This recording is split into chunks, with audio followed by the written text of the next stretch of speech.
ওয়েসি সাহেব এখন বলছেন, অনেক কথা বলছেন, আমি দেখছি ওয়েসি সাহেবকে নিয়ে খুব অনেক প্রচার হচ্ছে, পাকিস্তানের বিরুদ্ধে গরম গরম কথা বলছেন, ঠিক কথা প্রচার হচ্ছে। তাহলে আমার প্রশ্ন তোলা উচিত যে এই গরম গরম কথাগুলো যদি প্রচার করা হয় খুব করে, তাহলে কালকে যদি ওয়াকফ বোর্ড নিয়ে উনি যে কথাটা বলেছেন সেটা কেন খারাপ?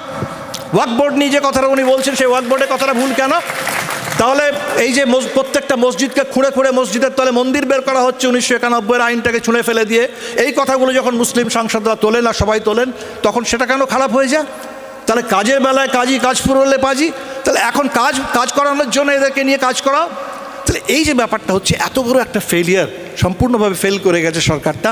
কিন্তু আমাদের সামনে বড় লড়াই। আমি জাস্ট দুটো কথা বলে শেষ করব। ফ্যাসিবাদের বিরুদ্ধে লড়তে হবে একসাথে। ফ্যাসিবাদের অভিজ্ঞতা একটাই অভিজ্ঞতা। ফ্যাসিবাদ থেকে যে কবিতাটা বেরিয়ে এসেছিল জার্মানি থেকে, সেই নিমুলারের কবিতাটা, যে প্রথমে যখন ওরা এলো সোশ্যালিস্টদের বিরুদ্ধে লড়তে, আমি তো কিছু বলিনি কারণ আমি সোশ্যালিস্ট ছিলাম না। ট্রেড ইউনিয়নের বিরুদ্ধে লড়তে এলো, বললো আক্রমণ করলো, আমি কিছু বলিনি কারণ আমি ট্রেড ইউনিয়ন করতাম না। ওদের যখন করেছে বিভিন্নভাবে টুকরো টুকরো করে আলাদা আলাদা করে অ্যাটাক করেছে, আমরা কিছু বলিনি।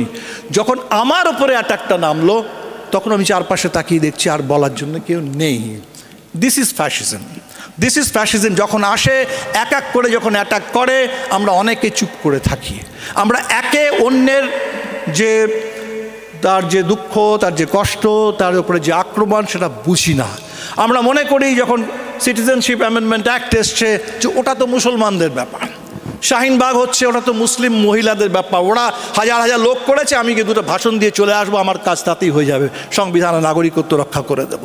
আমি এটা মনে করি না যে আমার প্রয়োজন হচ্ছে যে এটা নাগরিকত্ব আইন সংশোধনটা কোনো মুসলিমদের উপরে আলাদা করে আক্রমণ নয়, এটা ভারতবর্ষের সংবিধানের উপরে আক্রমণ। এবং এই কথাটা যদি ভারতবর্ষের ব্যাপক হিন্দু জনগণকে আমি বোঝাতে না পারি, তাহলে আমি সংবিধানকে রক্ষা করতে পারবো না।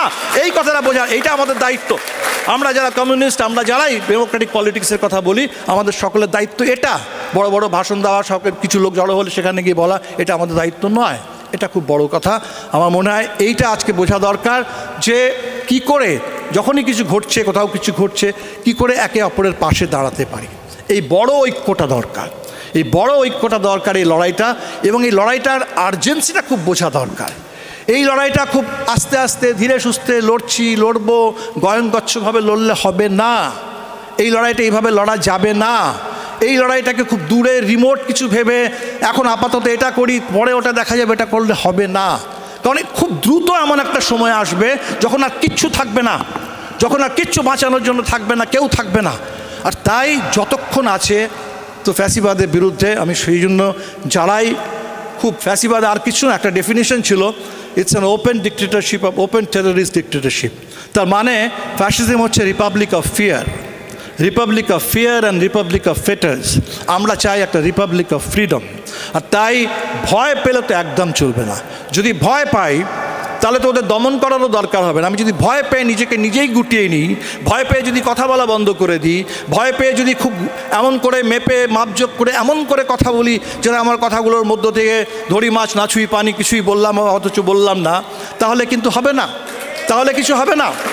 তাহলে কথাটা ওইভাবে বলতে হবে, সরাসরি বলতে হবে, নির্ভয়ভাবে বলতে হবে, ভয় নেই, নির্ভয় মা ভই। তাহলে এই ভয়হীনতাটা খুব দরকার। এবং আমি মনে করি আমাদের ছাত্র বন্ধুরা, নেতারা যারা জেলে আছেন, উমার খালিদ থেকে শুরু করে সবাই, গুলফিসা থেকে শুরু করে সবাই যারা জেলে আছেন, তারা এক একজন সৈনিক। আজকে তাদেরকে বলা হচ্ছে তারা দেশদ্রোহী, কিন্তু একটা দিন, এই দিনটা লম্বা চলবে না। ভারতবর্ষে এই ফ্যাসিবাদ সব কিছু ধ্বংস করে দিতে পারবে না। আমি মনে করি, বিশ্বাস করি যে এই স্বাধীনতা আন্দোলন আমাদের অনেক কিছু দিয়েছে। আমাদের দেশে এই ঐতিহ্য আছে, আমাদের মধ্যে এই চেতনা আছে, এটাকে আমরা ঠেকাতে পারবো, আটকাতে পারবো। এবং সেদিন যখন গণতন্ত্র নিয়ে আমরা বলবো, তখন আমরা বলবো আমাদের যে বন্ধুরা যারা জেলে আছেন, যে ফাদার স্ট্যান স্বামী যিনি বলেছিলেন, if I have to pay a price for telling the truth, I am ready to pay the price, and he paid the price. And তারা হচ্ছে আমাদের স্বাধীনতা সংগ্রামী। আজকে ফ্যাসিবাদের বিরুদ্ধে দ্বিতীয় স্বাধীনতার লড়াইয়ে তারা আমাদের স্বাধীনতা সংগ্রামী। তাহলে নির্ভয় হয়ে এবং আরও বেশি তাগিদের সঙ্গে, আরও বেশি আর্জেন্সিটাকে ফিল করে সবাই একসাথে মিলে লড়তে হবে।